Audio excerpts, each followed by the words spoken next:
All right. So, good evening, everyone. We're going to do another short drush now on Parshat Toldot.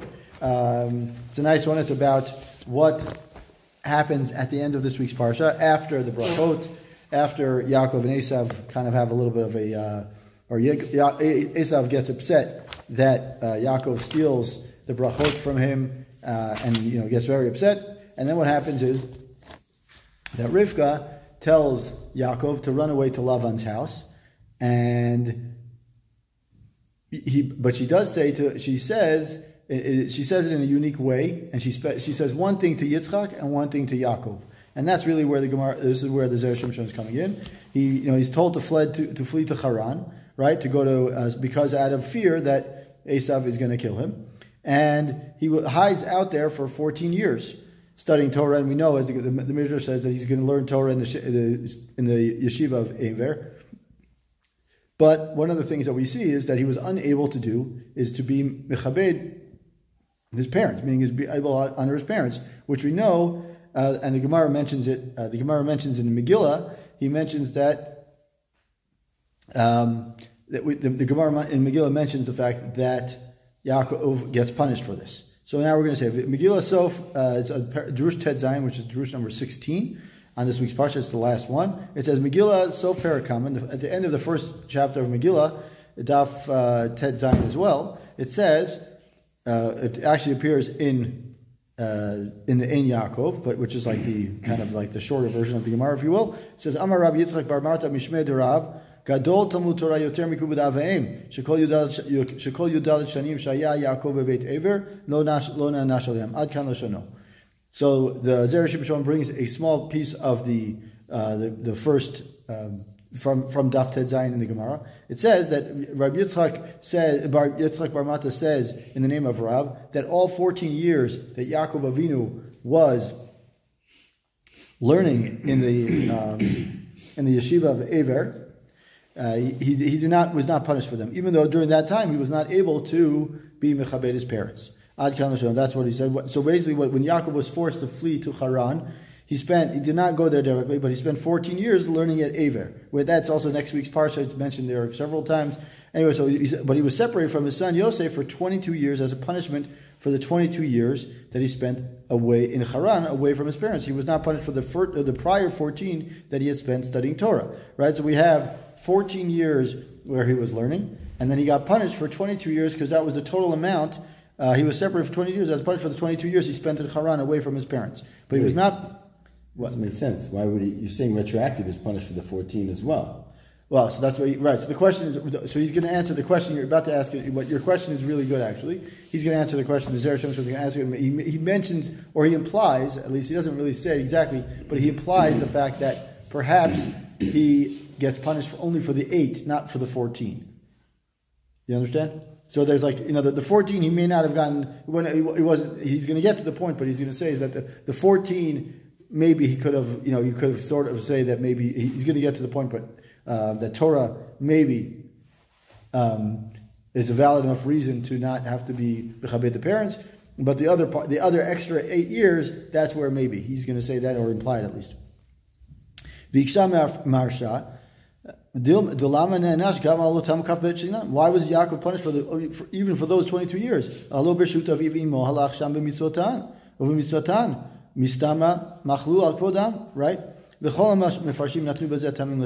So he says, Maharsha asks the question. He says, maybe why does Yaakov get punished for 22 years? Didn't his parents tell him go? Didn't his parents say go?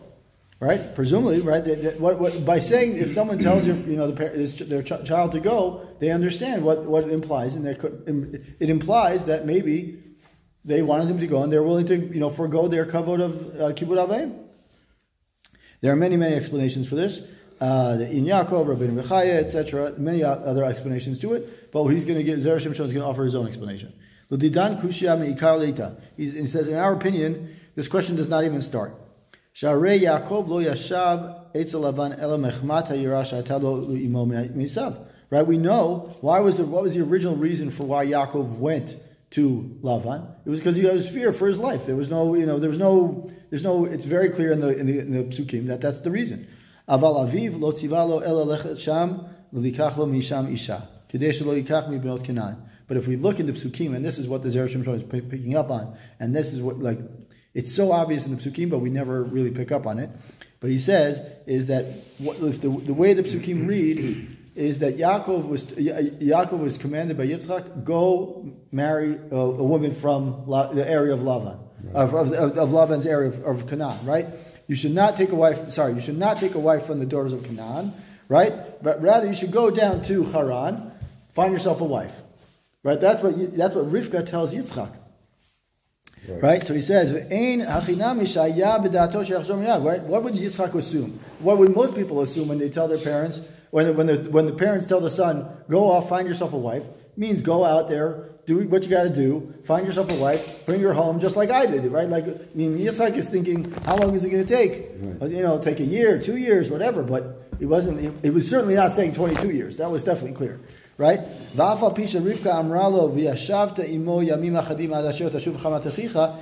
though Rivka tells Yaakov, remain there a short time with your brother, until your brother, till Esav calms down a little bit. But what happens? Which would include, meaning, even though Rivka said a short time until your brother's anger calms down, you could easily say, like, wait a little bit, calm things down, and then you can come back. So maybe you could say that her statement to Yaakov could be okay with the 22 years. But we still have a question as to what was said to Yitzchak. And this is what he said. And this is what he says here. Halok shadibra Rivka Yitzchak al Yichat Yaakov, right? Lo amra lo ella katzti mi b'chaya mipnei b'chet. Right? What did Rivka say to Yitzchak? Rivka says to Yitzchak that I will be disgusted with my life. And katzti b'chaya means, like, I really will be disgusted on the life if the daughters of Chet, if Yaakov marries one of the daughters of Chet, like these people here. But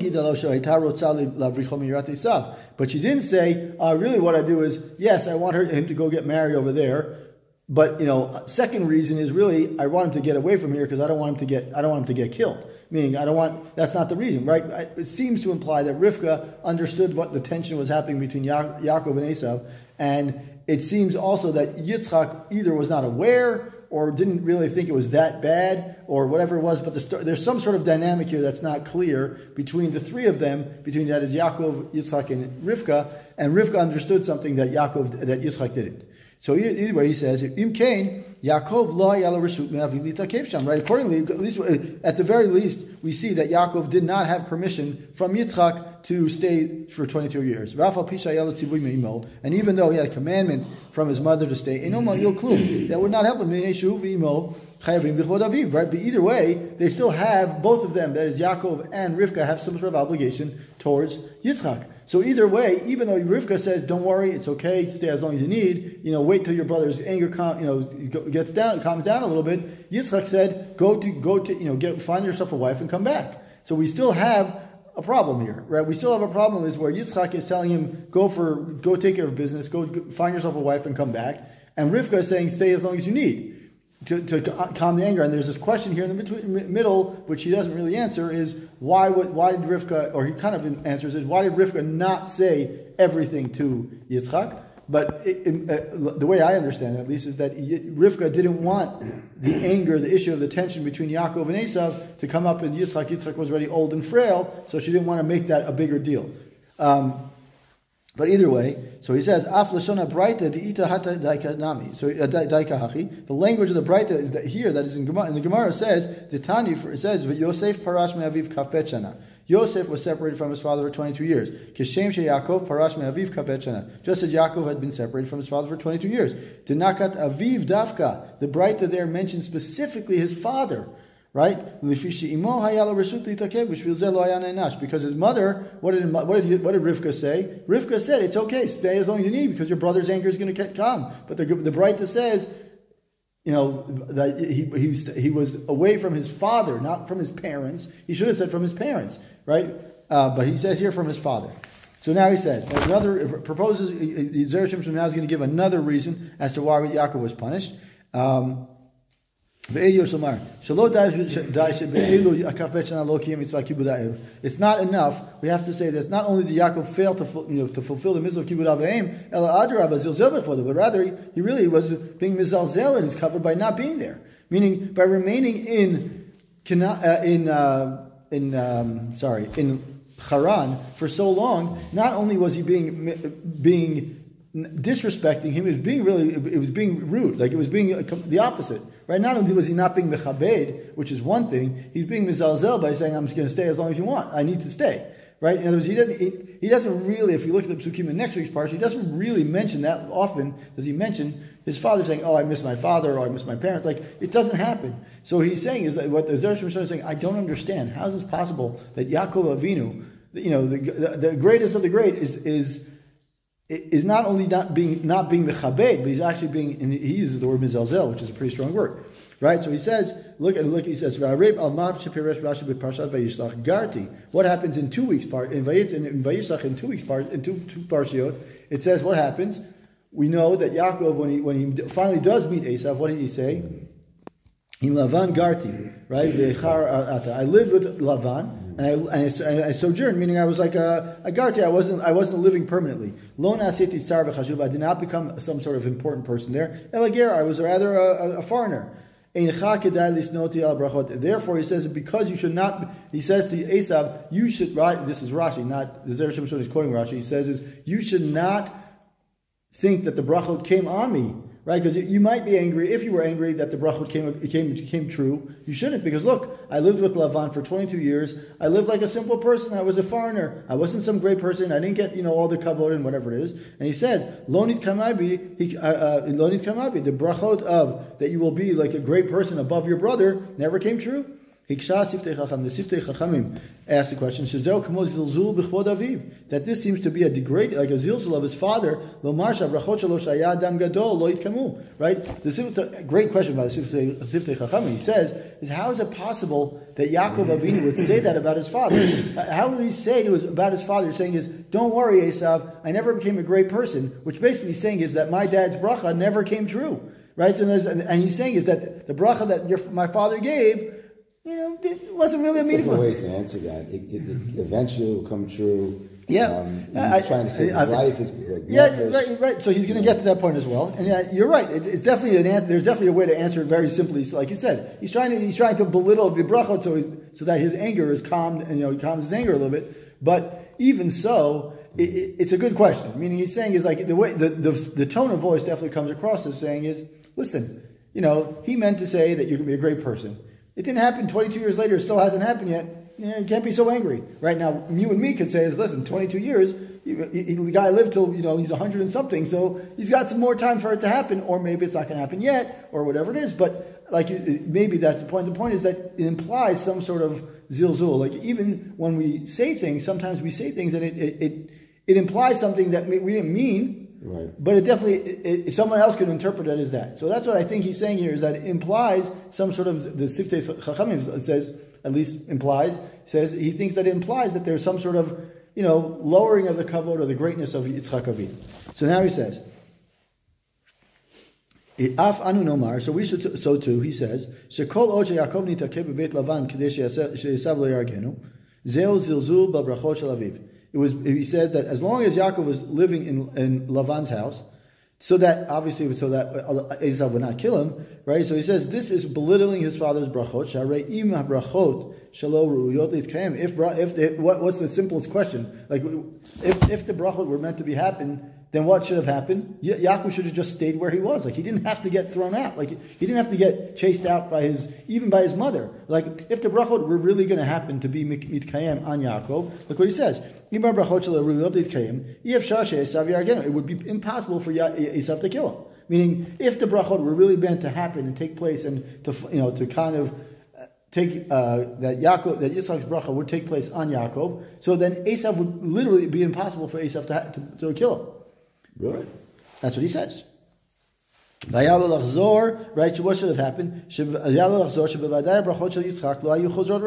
Right? He should have done is he should have come back. He finds his wife, comes back, and there should be no more fear. Like Yitzchak told him, go find the wife. Goes find the wife, comes back, and then Esav's anger maybe would have been first of all, just to find the wife and come back, it would have been at least a little bit of time. So maybe Esav would still be angry, but at the same time, if Yaakov's brachot were really meant to happen, then Esav would be literally prevented by whatever reason. It would be impossible for him to kill him. So he says,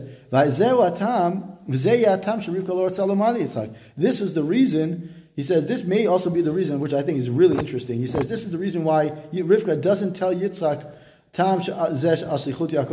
is why Yitzchak, that Rivka never tells Yitzchak the real reason, her real reason for sending Yaakov away is because she realizes how bad it is. Meaning, at the time, it's like what I said, like you said, as I said before, plausible deniability. Meaning, she says, I don't want him to get a wife here. So she says, okay, send him for a wife. But if that was the case, and Esav was really, if the brachot of Yitzchak were really supposed to fall on Yaakov, so then he should have just gone to get a wife and come back. But Rivka understood that it's not just a wife. There's another reason there. In other words, she said one thing, but she meant two things. And the second thing is really save your life, right? So that's why she didn't say that. And that she didn't want to. Rivka realized that if she would have said that Esau was going to kill Yaakov, then it would have been mizalzel the kavod of her husband, that is Yitzchak. She said, I would be disgusting with my life. Meaning, she was being very sensitive to what the situation was. She realized that creating more strife between Esav and Yaakov would never help Yitzchak. So she said, I don't want my son getting married to someone from here. Send him to my brother's house. And there's another, the Orach Chaim HaKadosh mentions why you send him over there if we know that it's not a good place over there. Lavan was not exactly a tzaddik, and we know that already. Like we learned from beforehand. But either way, she chose. What happens here is that Rivka really chose only that Yaakov should go to find a wife and protect himself from Esav, and not to protect himself. Oh, sorry, I'm reading it here. She chose to say only that Yaakov should go find a wife, and not the other part about being protected from Esav, as that would have been kind of been like a lowering of Yitzchak's kavod in some way. Or the brachot also, meaning the brachot that he just gave, it would be a degrading of it if she says, I think that Esav is going to kill him, and therefore the brachot that you just said were basically almost like thrown away. Right? So he says, why was Yaakov punished for 22 years? It was not because he was unable to honor his parents. Right? They gave him permission to go. However, by remaining there out of fear of Esav, he was projecting a lack of confidence that Yitzchak's blessing, that Yitzchak's brachot would protect him. This was considered a zilzul of his honor. Right? So, in other words, what he's saying is that it's a very sensitive thing. And that's one of the reasons why I picked this one is I happen to find that when we say things, we think that we're saying it correctly, and maybe one of the words, one of our intonation or whatever it is, we think it's fine, and then when someone says, "What do you mean? That's like the worst thing to say," and then you're like, "That's not what I meant." You're like, well, that it's back and forth. That she meant, or maybe you're not saying everything, right? You're not giving me the whole picture. And if you tell me sometimes when you talk to a person, they say everything is great, but what they're really saying is it's not great, but I don't really want to start going into it, right? So the same thing here. Rivka says, I don't want him to marry a girl from here. I want him to go there. I didn't tell you that your two sons are about to kill each other, right? I didn't say that. So because she didn't want to, out of respect for her husband, she didn't want to kind of degrade his level of bracha, and she also didn't want to create more strife in the argument. And now he says, which again is another continued, builds on the next part of it. A good question. You still have a question as why was Yaakov punished, right? The ein zeh zilzul klal d'chvodo shel Yitzchak. Right? He says it's not in any way would it be belittling Yitzchak's honor, as we learn to stay in Haran. Why? As we learn we learn a basic principle in Psachim, Heicha d'shchiach hezeka and somchim alanes. Right? Like you said, good question. Right? He says if we know that there's going to be right. If I know that if I jump off the building, I'm not waiting for the parachute. Right? Like I can't say, oh God, send me the parachute or send me the mattress. Right? I know what's going to happen. Right? So the same thing here. Yaakov lo yara'ui le'anesh klal. Yaakov should not be deserving any punishment. Sharei muchrach masav hayalivrach. Right? He was forced. It was clear that he had to run away. Right? At least from Yaakov and Rivka's perspective, it was clear that he should run away. Sakanat nafsho they're going to right? So that Esav would not kill him. So to stay with his parents and rely on Yaakov's bracha, like your question, like your implied question was, how can you rely on Yitzchak's bracha to stay there? It was clear that Esav wanted to kill him. He had no choice. How can we think that he should be punished for 14 years of learning Torah? Right now, what's going on here? Since it was not permissible since it was permissible, since you had to run away because he was out of fear of life, right? Why does the Gemara even say that he should be punished for 14 years, for those 14 years? How can we, also more so than that, is that we say that the Gemara says from here that the Torah study is greater than Kibbutz Avim. How can we learn it from here if it's not a good example, if he was running away from, for his fear of his life? That's not a good way. That's not a good case to say this is why Torah is greater than Kibbutz Avim, right? So he says, so if we look, especially this is especially difficult based on the fact that what the Maharsha says is that after 14 years, I don't know where the Maharsha gets it from, I'm sure he proves it, he says that after 14 years, right, Esav was already calm. So now we have a question, what's the calm? We have a question of the 8 years that really are the, right, so he says here, accordingly, he was not punished for the 14 years because it was not necessary to be in hiding, and he was punished for the later years because by then, it paused. So therefore, we have no proof that Torah study is greater than honoring parents. Meaning, what he's saying is that for 14 years we can say, okay, maybe for those 14 years we can understand that either his Torah was protecting him, or maybe he had a good valid reason. He had to run away. He had nothing else to do. So he doesn't say it here, and he's going to get to another. He's going to prove why why learning Torah is greater than Kibbutz Avim in a second. But I think what happens here, and similar, he says mentions it several times throughout his farm. The Zera Shimshon is implying is what was the original intent? I mean, what was the person doing from the beginning? He was running away. Maybe he was running away from, at first he was running away from his life, but he says if your original intent was really to go find a wife and to kind of do the next thing, which is to be mechabed your parents, so then the original intent you get, even though the first 14 years you kind of did the right thing, the next 8 years were also meaning that the next 8 years were also the right thing. Meaning that what happens, he's saying, is that what even though I think we said a couple of weeks ago, I don't remember which parsha it was, we said that with Lkovod, with Sdom. Sdom's intention from the beginning, even though Sdom, they didn't really do something that wrong at the beginning, towards the entire, you kind of see that everything that they did up until then was just basically a combination, or everything from the moment they started till that moment, where basically it shows it kind of shows a pattern. So here too, Yaakov shows a pattern of that. His pattern was to be in some way to learn Torah, to keep being mechabed his parents, and to be to save his life. So it was, so the 14 years we can account for. The other 8 years, he in some way, I believe that Zera Shimshon is saying is, even though the 8 years he's going to get punished for, he will get punished for, but he only get paid for the extra part of it because he probably should have realized that after the 14 years, after that moment of things were calming down. Although the question is, how does he know that things were calming down? So that's a question. And also, maybe he should have, there's always this classic question, I also asked many more times later with Yosef, is there's no way that he could go back. Why didn't he just go back once and say, hey, Dad, I'm alive, and then go back and say, I got to take care of my kids. It's not that, how far could it have been, right? Feet at the derech or whatever, he could have gone back for a couple of days, said, I'm okay, and then go say, listen, I got married, my kids are there, my wife is there. Why does he have to start building a whole life without coming back? Don't have that. Anyways, so he says, we said that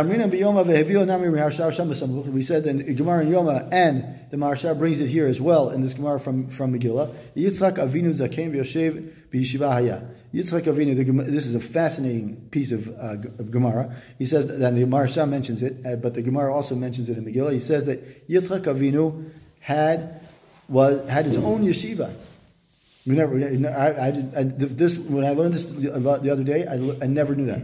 So he says here, Shayalo Beit Midrash Kamo Shayala Ever, and Yitzchak Avinu had a Beit Midrash, similar ones. When Pachad Esav, because of fear of Esav, Yaakov was ran away. He could have just said, listen, I'm scared. I'll just go into my dad's, go into my father's Beit Midrash, And Esav, even though he might want to kill me, he's not going to go in there and do it. Right? It's my father's Beit Midrash. He still has some sort of level of Kibbud Av, whatever it is. Vadai Esav lo yimitenu sham. Right? Of course, he's not going to get killed there. Just as he did, find himself and hid himself in the Beit Midrash of Aver. Therefore, he would have also done, by staying in Yitzchak Avinu's Beit Midrash, he would have gained two things. A, saving his life. B, he would have been able to be mechaber his father. Right? Because he's staying in the yeshiva. This is why we think that he deserves punishment. While it's true that he needed to run away, he could have done so in a manner that he would still be able to honor his parents. He deserved to be punished for not being there. The reason why he was not punished must be right? Because we have to think about it the other way. He says think about it. If his whole goal is to protect himself from Esav, and he stays in the yeshiva of Yitzchak, what happens? He can only do one thing: learn Torah. He can't be mechaber his parents because he can't go out and say, "Hey, mom, dad, you want some food? Hey, mom, dad, you want some water?" Because as soon as he leaves the Beit Midrash, Esav is waiting for him. He's got him in his crosshair, so he's got to run away. He's got to do something else. Sharei Talmud Torah. So therefore, we see at the end, not having able to fulfill the mitzvah of Kibbud Av, Sharei Talmud Torah Gadol Mikibbud Av. We see that the Torah study, Torah learning, is greater than. I think they'll be down. I think they say 9:45, right? Yeah, okay, it's fine. So V'zat Hashem. So he says, therefore he would not have no right to interrupt his learning to fulfill the mitzvah of Kibbud Av. So therefore, his staying in his father's Beit Midrash, that is in Yitzchak's Beit Midrash, would not have helped him because he would not be able to fill the Kibbud Av. Therefore, why not? Because if he stays in the Beit Midrash of Yitzchak, he can't leave. And therefore, anytime his parents say, "Hey, we need some help," or we want to go, he wants to serve them food, he can't leave, because as soon as he leaves, Esav is on the prowl. So he can't do that. So what we learn from this whole thing is clearly we learn from this that Kibbud Av, this whole thing, what was the whole point of the Zera Shimshon trying to prove? He's saying that Kibbud Av, that learning Torah is greater than Kibbud Av. Now, even though people who, and today for sure, everyone we say, anyone who's a Baal Tshuva, anyone who's learning, always says, make sure you keep a relationship with your parents. Don't ignore them. Don't excommunicate them. But what we learn from here is, he says, and Yaakov could have presumed, right? He says, what he says at the end of the day is, why was Yaakov punished? He was probably punished, most likely, for, even though Torah study is greater than Kibbud Av, there was some sort of gap in between the 14 years that he learned and then the 8 years that was like the extra 8 years. And I think even though he was punished for 22, which you would say, well, why would he punish for the whole thing? I think we have to say is that even though his learning was important and it was valuable and everything, we have to say that perhaps those extra 8 years, he got punished as if it was 22, the full 22, because his learning was important and valuable, but that extra time he could have, after those 14 years, even if we say he didn't know that Esau was calm and whatever, even if we say that, we could have said, okay, after 14 years, we could have said, okay, it's time for him to come back. And he didn't. And therefore he stayed extra, and that extra time is what he gets punished for, even though, and to kind of bring it all back, and he gets kind of punished for Yosef as well. Yosef, and therefore with Yosef, Yaakov gets punished the same kind of like, that was the whole thing, was because he didn't respect his parents for 22 years, that is Yaakov to Yitzchak, so therefore Yosef had the same 22 years as well.